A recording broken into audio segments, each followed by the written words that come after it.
తెలంగాణ రాష్ట్రం ఏర్పడిన తర్వాత ఆనాటి టీఆర్ఎస్ ఈనాటి బీఆర్ఎస్ ప్రభుత్వం అధికారంలోకి వచ్చింది. ఈ 10 ఏళ్లలో గతానికంటే ఎక్కువ తెలంగాణ రాష్ట్రానికి కృష్ణా నదీ జలాల్లో అన్యాయం జరిగిన విషయం నేను ఫ్యాక్ట్స్ అండ్ ఫిగర్స్ మ్యాప్ ద్వారా మీ అందరికీ కూడా శాసనసభకి తెలంగాణ ప్రజానీకానికి తెలియదలుచుకున్నారు. ఇప్పుడు మనం పోతిరెడ్డిపాడు హెడ్ రెగ్యులేటర్ని చూద్దాం. పోతిరెడ్డిపాడు హెడ్ రెగ్యులేటర్ మొదట సామర్థ్యం 11,150 క్యూసెక్ల సామర్థ్యంతో అది ఫస్ట్ టైం ఆ హెడ్ రెగ్యులేటర్ క్రియేట్ చేయబడింది. అది 1983లో ఎన్టీ రామారావు గారు ముఖ్యమంత్రి ఉన్నప్పుడు. ఆ తర్వాత రాజశేఖర రెడ్డి గారు ముఖ్యమంత్రి ఉన్నప్పుడు ఈ హెడ్ రెగ్యులేటర్ కెపాసిటీ 44,000 క్యూసెక్స్కి పెంచడం జరిగింది.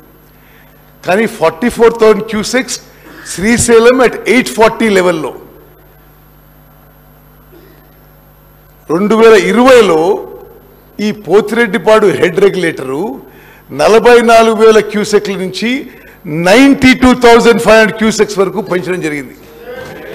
ఇది జగన్మోహన్ రెడ్డి గారు జియో 203 ఇచ్చి మరి ఈ పోతిరెడ్డిపాడు కెపాసిటీ పెంచడం, అదేవిధంగా Rayalaseema lift irrigation scheme 3 TMC per day కెపాసిటీతో ఆ జియో 203తో తెలంగాణకి గ్రావిటీ ద్వారా రావాల్సిన నీళ్లు ఇల్లీగల్గా ఆంధ్ర రాష్ట్రం గత ప్రభుత్వం ఉన్నప్పుడు గత పాలకుల మరి ఐదర్ సైలెంట్ అప్రూవల్తో ఈ Pothireddypadu expansion to 92,500 and Rayalaseema lift irrigation scheme 3 TMC per day. ఇది నేను ఫర్దర్ డీటెయిల్స్ తర్వాత వస్తాను. అదేవిధంగా గత 10 ఏళ్లుగా ఇక్కడ Rayalaseema lift irrigation scheme 3 TMC per day గత ప్రభుత్వం ఉన్నప్పుడే నిర్మాణం మొదలైంది.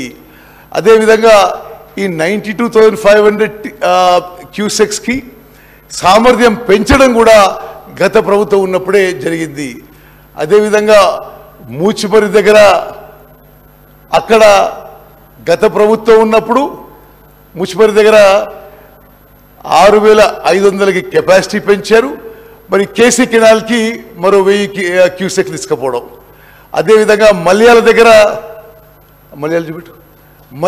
కూడా 2017లో మరి కెపాసిటీ ఇదివరకు ఉంది 3,850 క్యూసెక్స్ నుంచి 3,600కి పెంచడం జరిగింది.